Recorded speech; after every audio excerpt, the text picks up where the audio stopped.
नमस्कार, news room live में आपका स्वागत। मैं राहुल ओझा आपके साथ। इस वक्त की बड़ी खबर है, जहां भारतीय सेना ने उस चर्चा को खारिज कर दिया है जिसमें यह कहा गया है कि पाकिस्तान और भारत की डीजीएमओ स्तर की बातचीत आज होनी है, और इस को अब खारिज भारतीय सेना ने कर दिया है।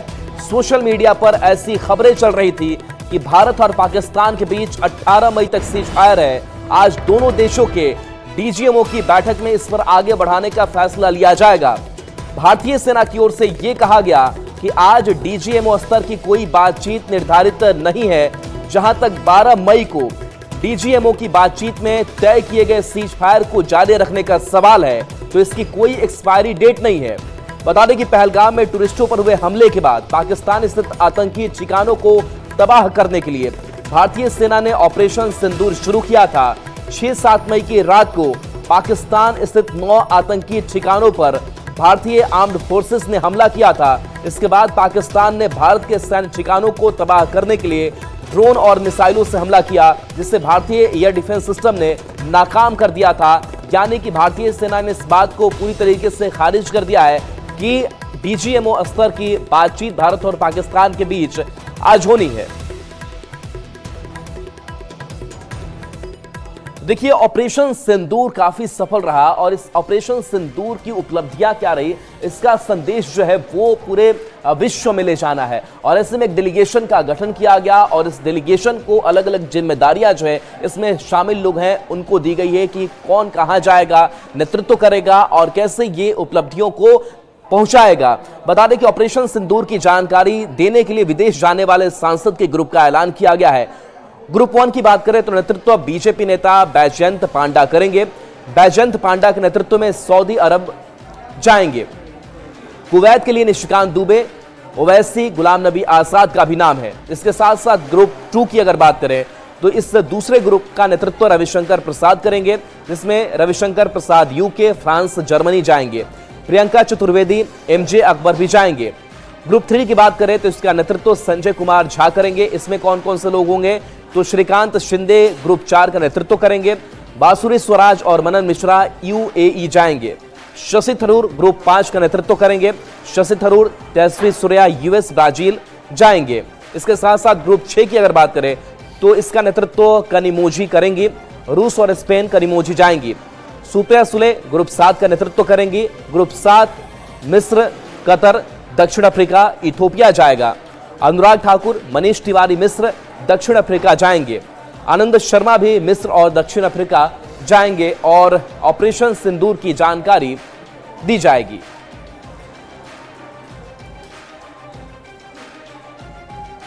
तो ऑपरेशन सिंदूर की जो उपलब्धियां है उसकी खासियत बताने को लेकर के जो डेलीगेशन बना है, इसमें कह सकते हैं कि कई दलों को सम्मिलित किया गया है। और ऐसे में कई दलों से, चाहे वो विपक्ष के भी दल हो, उनकी तरफ से लगातार प्रधानमंत्री नरेंद्र मोदी को आभार जताया जा रहा है। जो सत्ता पक्ष में है वो तो आभार जता ही रहे हैं। और इस बीच बता दें कि शिवसेना उद्धव गुट की नेता प्रियंका चतुर्वेदी ने केंद्र सरकार का आभार जताया है और कहा कि ऑपरेशन सिंदूर का हिस्सा बनना मेरे लिए गर्व की बात है।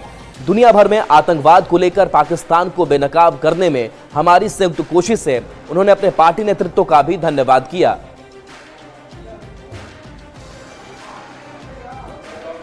तो देखिए, ऑपरेशन सिंदूर के लिए डेलीगेशन में चुने जाने पर शिवसेना उद्धव गुट की नेता हैं प्रियंका चतुर्वेदी, और उन्होंने केंद्र सरकार का आभार जताया है और कहा है कि इस ऑपरेशन सिंदूर का हिस्सा बनना, लोगों तक इसकी उपलब्धियों को बताना और ये करना उनके लिए गर्व की बात है। दुनिया भर में आतंकवाद को लेकर पाकिस्तान को बेनकाब करने में यह हमारी संयुक्त कोशिश है। और देखिए, जेडीयू नेता नीरज कुमार ने भी इस ऑपरेशन सिंदूर पर जो डेलीगेशन का गठन किया गया है, इस पर भी उन्होंने अपनी बात रखी है और बताया भी कि कैसे ऑपरेशन सिंदूर हमारे लिए कामयाब रहा, और ऑपरेशन सिंदूर की वजह से जो भारतीय सेना है वो इस ऑपरेशन को पूरा कर पाई, और जो पाकिस्तान है और वहां जो आतंकी ठिकाने हैं उसको हमने निस्तनाबूद किया, उसको हमने ठिकाने लगा दिया। कश्मीर के पहलगाम में जिस तरह की दर्दनाक घटना और आतंकी घटना किया गया, और हमारी सेना का पुरुषार्थ ने चंद मिनटों के अंदर उसके जो आतंकी किले थे उसको ध्वस्त किया।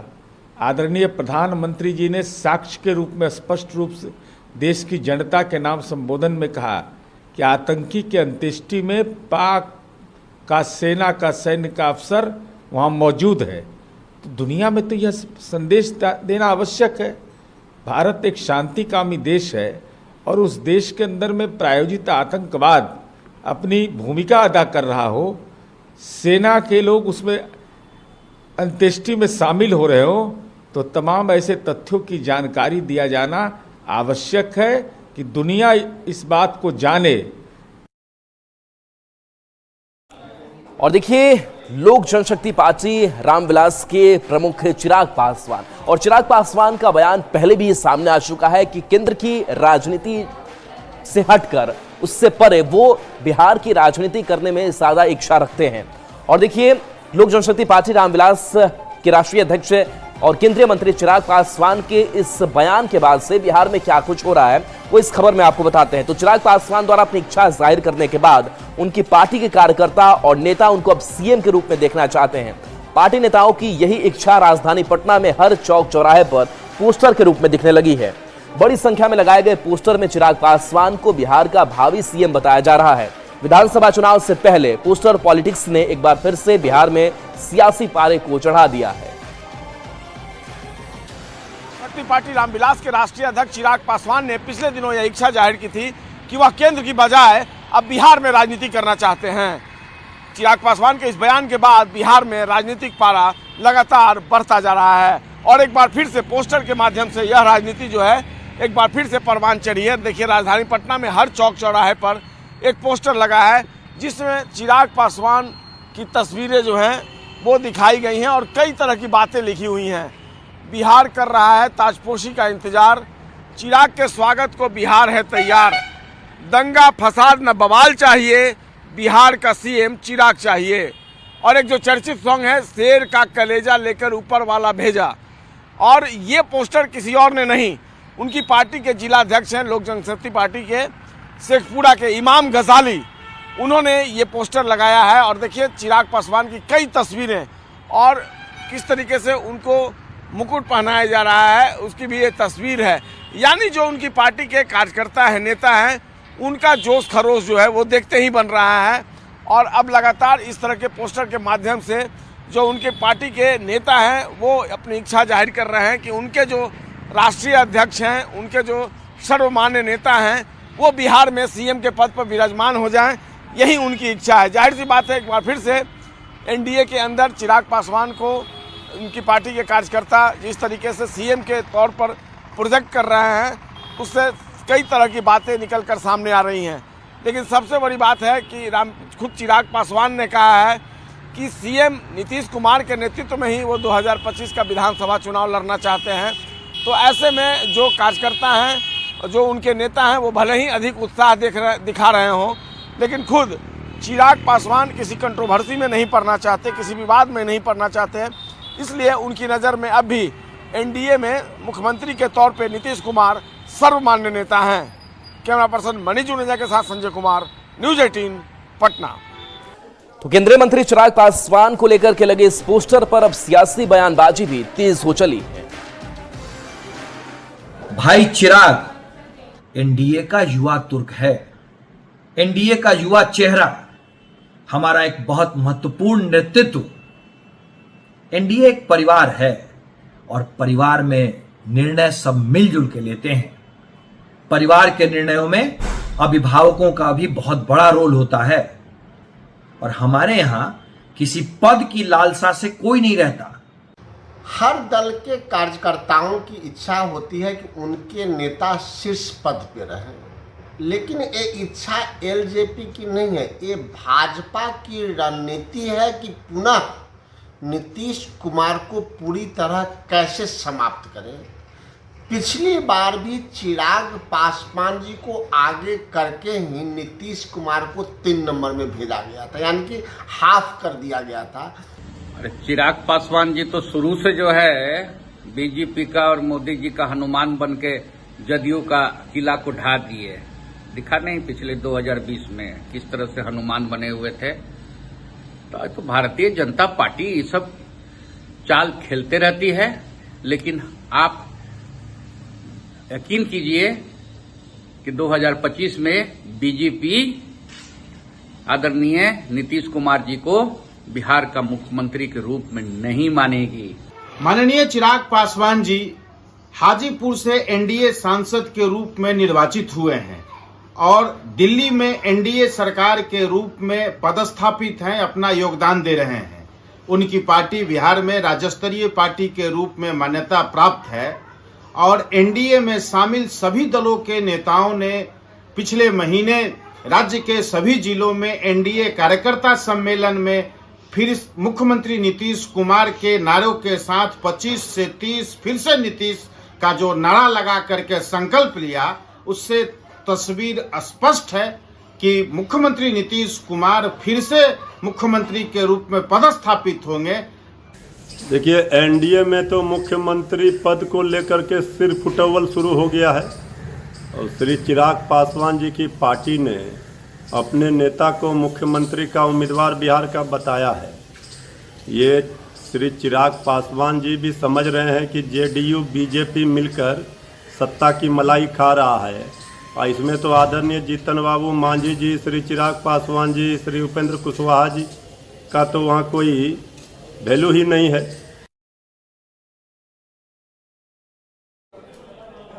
और बिहार विधानसभा चुनाव से पहले दलों के मिलने और विलय का सिलसिला शुरू हो चुका है। आज आरसीपी सिंह की पार्टी और जनसुराज में विलय कर दिया गया और आज दोनों नेता यानी कि आरसीपी सिंह और प्रशांत किशोर दोनों की मौजूदगी इस मंच पर आप भी देख पा रहे होंगे। तो नीतीश कुमार के बेहद कभी खास रहे आरसीपी सिंह ने अपनी पार्टी आसरा यानी आप सबकी आवाज पार्टी का प्रशांत किशोर की पार्टी जनसुराज में विलय कर दिया है। नीतीश कुमार से अलग होने के बाद आरसीपी सिंह ने पिछले साल अक्टूबर में अपनी पार्टी गठन किया था, लेकिन एक साल भी आरसीपी की पार्टी नहीं चली और विधानसभा चुनाव से पहले नई सियासी चाल चलते हुए आरसीपी ने प्रशांत किशोर से हाथ मिला लिया है। इस मौके पर दोनों नेताओं ने जेडीयू और नीतीश कुमार पर भी निशाना साधा। सबसे पहले दिल से अपने बड़े भाई आरसीपी सिंह साहब का इस व्यवस्था बदलाव के अभियान में जुड़ने के लिए, साथी बनने के लिए इनका हृदय से धन्यवाद कर रहा हूं, इनका आभार व्यक्त कर रहा हूं। और नीतीश जी की आज जो स्थिति है उसका फायदा उठाकर भाजपा पिछले दरवाजे से बिहार में कब्जा नहीं कर सके। इन दोनों लड़ाई को अगर लड़ना है तो बिहार में एक मजबूत, सशक्त, ईमानदार विकल्प होना चाहिए, जिसमें नीतीश कुमार ने आज से 10 साल 15 साल पहले जो कहा था, जिसमें तीनों सी न हो, जिसमें क्राइम ना हो, जिसमें करप्शन ना हो और जिसमें कम्युनलिज्म ना हो। ये बात कभी किसी जमाने में नीतीश कुमार जी ने हम लोग को बताया है। सब लोग बोलता है कि साहब दो बहुत मजबूत संगठन है, एनडीए है, इंडिया है। हमने कहा कि एनडीए में भी हम लोग काम किए हैं, इंडिया में भी काम किए हैं और हम दोनों तो इन लोगों के लिए मजदूरी किए और अपनी पहली बार जब अपना घर हम लोग बना रहे हैं तो भाई ये तो मजदूरी नहीं, ये तो अपने लिए हम लोग करेंगे। और हमारा घर क्या है? हमारा घर ये सुंदर बिहार। और पटना सिटी से खबर है जहां पर एक युवक को अपराधियों ने गोली मारकर मौत के घाट उतार दिया है। मौके पर एसएसएल की टीम पहुंची है, पुलिस भी मौके पर पहुंचकर मामले की तफ्तीश करने में जुटी हुई है। बता दें कि धनुकी मोड़ के पास अपराधियों ने युवक की गोली मारकर हत्या कर दी। मौके से 3 खोखा और एक ऑटो बरामद किया गया है। हत्या का कारण अब तक स्पष्ट नहीं हो सका है। हालांकि पुलिस गाड़ी नंबर के आधार पर मृतक की पहचान और हत्या के कारणों को तलाशने में जुटी हुई है। पटना सिटी के सहायक पुलिस अधीक्षक ने हत्या की पुष्टि करते हुए जल्द ही अपराधियों की गिरफ्तारी की बात कही है। कोई इतने दूर प्रशासन रहे जी, वो कहे ना देखते जी, आप डर करते है कि हाँ कहाँ होते हैं। अगर घर में झगड़ा होती तो दौड़ल जाए बा, घर में झगड़ा होता था 112 तो लगल तब आती तो बात ना जी। मान लिया 2 गो हले 4 गो हले तो दौड़ती तो जरूर बत्ती हल, हॉस्पिटल में ले जाती तो बत्ती कोई के बाल बच्चा लिया मरी चाहे कोई के बच जाती। सुबह लगभग 5 बजे अगम कुआं थाना को सूचना मिली, कुछ अज्ञात अपराध कर्मियों द्वारा एक व्यक्ति को गोली मार दी गई है धनकी मोड़ के पास में। सूचना के सत्यापन एवं आवश्यक कार्रवाई हेतु अगम कुआं थाना अध्यक्ष की टीम वहां पर पहुंची। उस आदमी को उठा के उन्होंने अस्पताल रेफर किया, जहां पर उसको मृत घोषित कर दिया गया है। घटनास्थल से मल्टीपल धोखे बरामद किए हैं, जिससे प्रतीत होता है कि मल्टीपल गन शॉट इंजरी है। और आरा से बड़ी खबर, जहां आरा सदर अस्पताल में बड़ा हादसा चला है। बताया जा रहा है कि नीकू वार्ड में आग लग गई थी। हालांकि आनंद फानन में वहां से बच्चों को दूसरे वार्ड में शिफ्ट किया गया। बता दें कि सदर अस्पताल के नीकू वार्ड में आग लग गई। वार्ड के सभी बच्चे पूरी तरह से सुरक्षित बताए जा रहे हैं। आनंद फानन में बच्चे दूसरे वार्ड में शिफ्ट किए गए। शॉर्ट सर्किट से यह आग लगी थी। स्टाफ नर्सों की सूझबूझ से बड़ा हादसा टला है। आग से किसी भी तरह का कोई नुकसान नहीं पहुंचा है। आग की वजह से अफरा तफरी मची रही, लेकिन बच्चे सारे सुरक्षित हैं क्योंकि उनको दूसरे वार्ड में शिफ्ट कर दिया गया। तो स्टाफ नर्स की सूझबूझ से ये बड़ा हादसा जो है वो टल चुका है। तस्वीर आपको एक्सक्लूसिव तस्वीर दिखा रहे हैं आरा सदर अस्पताल की, जहां पर भीषण आग लग गई थी। हालांकि आग से किसी भी तरीके का नुकसान नहीं हुआ है। सभी जो बच्चे हैं वो सुरक्षित हैं क्योंकि समय रहते जो हॉस्पिटल के स्टाफ थे, जो नर्स थी, वहां पर उन्होंने सूझबूझ दिखाई और काफी जल्द इन बच्चों को दूसरे वार्ड में शिफ्ट किया गया। सभी बच्चे पूरी तरीके से सुरक्षित हैं। आग से किसी भी तरह का कोई नुकसान नहीं हुआ है और आग की वजह से हालांकि काफी देर तक अफरा तफरी जरूर मची रही। बता दें कि शॉर्ट सर्किट से आग लगने की बात बताई जा रही है।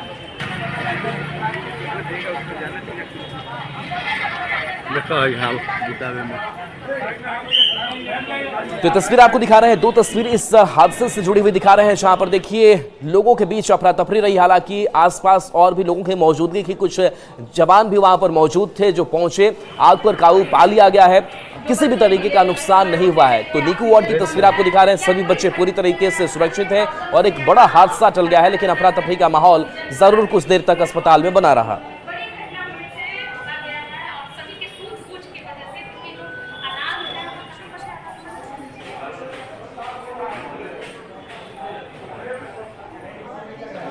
हम अपने बच्चों को साथ में बुलाया गया कि बच्चों को माँ को दूध पिलाने के लिए बाबू को दूध पिला रहे थे। उठाकर अचानक से उस बेड पे आग लग गया। उस बेड पे और पहले कोई बच्चा था कि आप ही का बच्चा था? जब से हम आए हैं 6 दिन से कोई बच्चा था उसमें।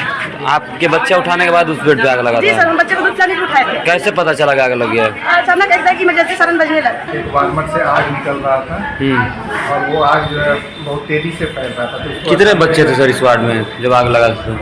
कैसे आप लोग निकाले बच्चों को? तुरंत गोदी लेके हमारी जो यहाँ सिस्टर लोग है तुरंत जो है गोदी लेकर बच्चे को जो है तुरंत दूसरे वार्ड में शिफ्ट कर दिया गया। और चूँकि बिजली को तुरंत हम लोग वहाँ से काट दिए। हमारे स्टाफ जितने भी थे, सिस्टर लोग जो थी, वो इतना तेज़ी से काम किए कि कोई भी ऐसा घटना नहीं घटा। आग को तुरंत बुझा दिया गया, घाट को भी बुलाया गया। और देखिए इस बीच हैदराबाद से बड़ी खबर सामने आ रही है, जहां पर चार मीनार के पास एक इमारत में भीषण आग लग गई और इस अगलगी में बताया जा रहा है कि मौत काफी ज्यादा हुई है। 16 लोग की मौत इस भीषण आग में हो गई है। गुलजार हाउस में ये भीषण आग लगी जो चार मीनार के पास से इमारत बताई जाती है। फायर ब्रिगेड की टीम ने आग बुझा लिया है। राहत और बचाव कार्य अभी भी जारी है। तो बड़ी खबर हैदराबाद से बता रहे हैं, जहां इस अगलगी में 16 लोगों की मौत हो चुकी है। भीषण आग लगी, 16 लोग की मौत हो गई। गुलजार हाउस ये जगह बताई जा रही। तस्वीरें भी अब आपके सामने आ चुकी है। देखिए चार मीनार आपको दिखाई दे रहा है और वहां से कुछ ही दूरी पर ये इमारत जहां पर भीषण आग लगी और धुएं का गुब्बार आपको उठता हुआ दिखाई दे रहा होगा। काफी देर तक अफरा तफरी मची रही, लोग इसमें फंसे रहे। 16 लोग की मौत अब तक हो चुकी है। हालांकि राहत बचाव कार्य जो है वो अभी भी जारी है। और देखिए ये किस तरीके से आग लगी है। आग धू कर जल रही है और आप समझ सकते हैं कि जो ऊपरी मंजिल है वहां पर भीषण आग लगी हुई है और यहाँ लोगों का हुजूम भी जुटा हुआ है। तो चार मीनार से आप कुछ ही दूरी पर इस इमारत को आप देख पा रहे होंगे, जहां पर अफरा तफरी का माहौल है और एक एक करके लोगों को यहां से निकालने की कोशिश होती रही, लेकिन इस आग में जलने से 16 लोग की अब तक मौत हो चुकी है। राहत और बचाव कार्य अभी भी जारी है। रेस्क्यू ऑपरेशन अभी भी किया जा रहा है। अब देखना होगा कि क्या और भी कुछ लोग यहां पर फंसे हैं या फिर सारे लोगों को सुरक्षित यहां से निकालिए। ये तस्वीर देखिए किस तरीके से जो टीम है वो इस ऊंची इमारत पर चढ़ती हुई दिखाई दे रही है और वहां से लोगों को निकालने की कोशिश हो रही है। दरवाजे के अंदर देखिए धू कर जो आग है वो जलती दिखाई दे रही है और दमकल की भी कई गाड़ियां आपको सड़क पर दिखाई दे रही होंगी। तो ये भीषण अगलगी की तस्वीर जो है वो सामने आई है और इस बीच अफरा तफरी का माहौल बना रहा। बता दें कि 16 लोग की जान इस हादसे में चली गई है, इस अगलगी में अब तक चली गई है। हालांकि मौके पर रेस्क्यू टीम पहुंची है, राहत बचाव कार्य जो है वो लगातार की जा रही है। तो चार मीनार के पास की इमारत की तस्वीर है। हैदराबाद से खबर है, जहां गुलजार हाउस ये जगह बताया जा रहा है जहां पर भीषण आग लग गई। फायर ब्रिगेड की टीम ने अब आग पर काबू पा लिया है। राहत और बचाव कार्य अभी भी जारी है। तो आग पर जरूर काबू पा लिया गया है, लेकिन नुकसान बड़ा हुआ है। 16 लोगों की मौत, यह आंकड़ा हो सकता है कि और भी बढ़ जाए। हालांकि जो लोग जख्मी हुए उनको आनंद फानंद में निकाल करके अस्पताल भी कुछ लोगों को पहुंचाया गया है। लेकिन देखिए धुएं का गुब्बार उठता हुआ यहाँ दिखाई दे रहा है। अगर इस इलाके की अगर बात करें तो काफी संख्या में लोगों की भीड़ यहाँ पर रहती भी है और ये बड़ा हादसा हुआ है।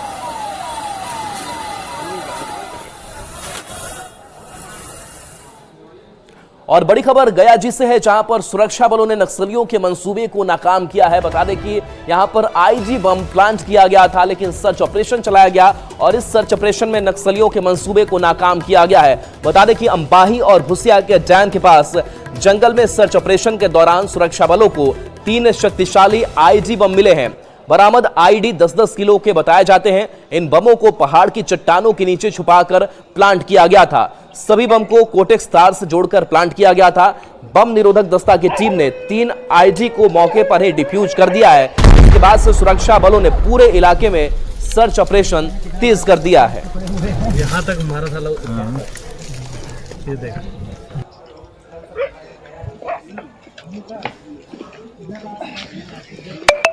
और देखिए इस बीच बड़ी खबर, जहां आपदा प्रबंधन ने मौसम को लेकर के अलर्ट जारी किया है। बताया जा रहा है कि भारी बारिश हो सकती है और इस बारिश के साथ साथ ठनका गिरने का भी अलर्ट जारी किया गया है। लोगों से अपील की गई है कि वो घरों से बाहर नहीं निकले। तो भारी बारिश को लेकर के ऑरेंज अलर्ट जारी किया गया है।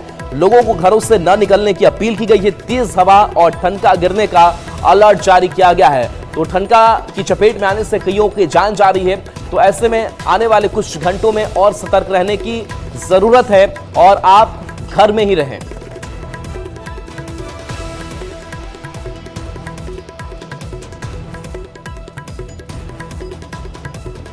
तो देखिए बिहार में कई जगहों पर तेज आंधी और बारिश भी हुई है और इस वजह से फसलों को भी काफी नुकसान पहुंचा है। सिवान की अगर हम बात करें तो यहाँ आमों को काफी नुकसान पहुंचा है और बताया जा रहा है कि जिस तरीके से ये बारिश हो रही है, तेज हवाएं चल रही है और ऐसे में आम की फसल को नुकसान पहुंचा है। जिले के आंदर प्रखंड में आंधी के कारण बगीचे में लगे छोटे छोटे आम जमीन पर गिर गए हैं। ऐसे में जो बागवानी करने वाले किसान हैं उनको काफी क्षति हुई है। ज्यादा जानकारी दे रहे हैं न्यूज 18 संवाददाता मृत्युंजय सिंह। सिवान में पानी और आंधी के कारण आम को काफी नुकसान हो रहा है।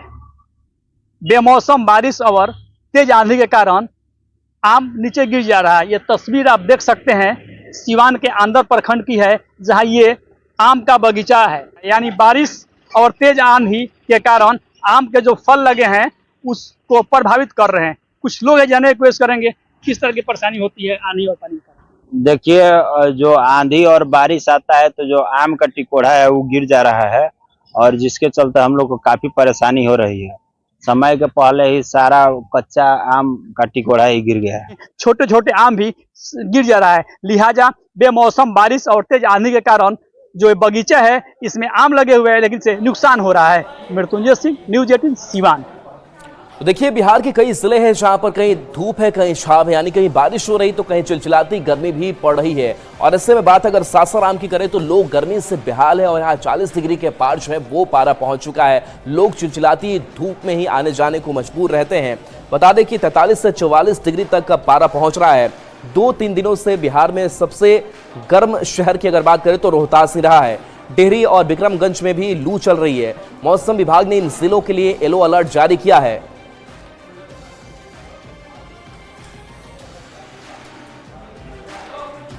और चलिए न्यूज़ रूम लाइव में इतना ही। न्यूज़ 18 बिहार झारखंड पर खबरें आपके लिए लगातार जारी है।